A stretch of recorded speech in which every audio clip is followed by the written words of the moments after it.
I love foraging.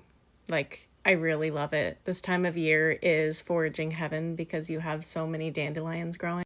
I call myself an urban forager, and foraging can be a little bit embarrassing for people. Black Forager put it really well one time. She said, foraging is one of those things that was pushed into the realm of that's for poor people, and it became like a classist judgment. And now you have people who move into a house that has a lemon tree and they're like, oh, I don't eat the lemons off of that tree because they're not from the grocery store. Like, I don't think you can eat those lemons.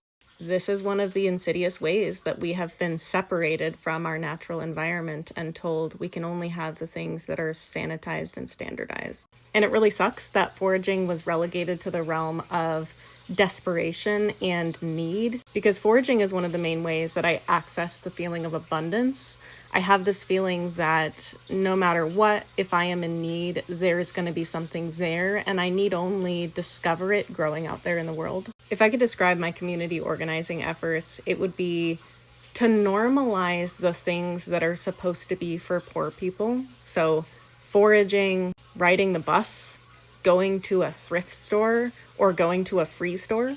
I also think that in our classist society, the rich always try to find ways to separate themselves and make themselves special. If food is scarce, then the beauty standard tends to be fat and well-fed. If food is abundant, then the beauty standard tends to be punishing yourself through dieting and calorie restricting. How can I separate myself from people? How can I feel better than other people by choosing random arbitrary conditions?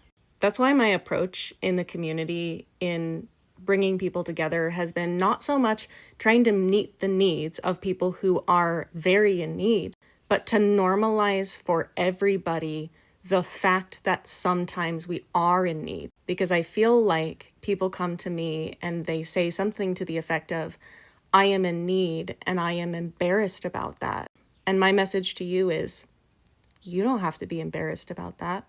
All of us are in need sometimes. All of us need support.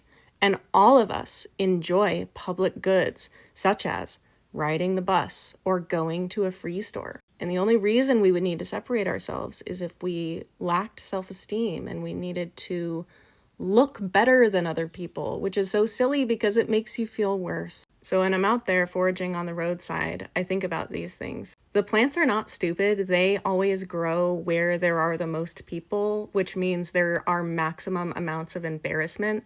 I watch the blackberries. They know where we walk. And if you go out into nature here in Oregon, you mostly won't find berries.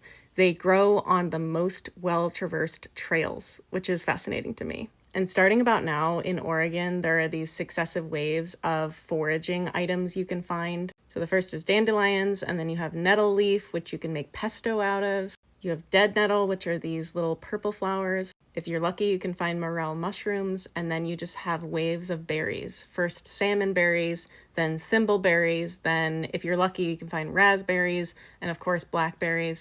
But yes, it is normal for us to be in need. Go out there and forage.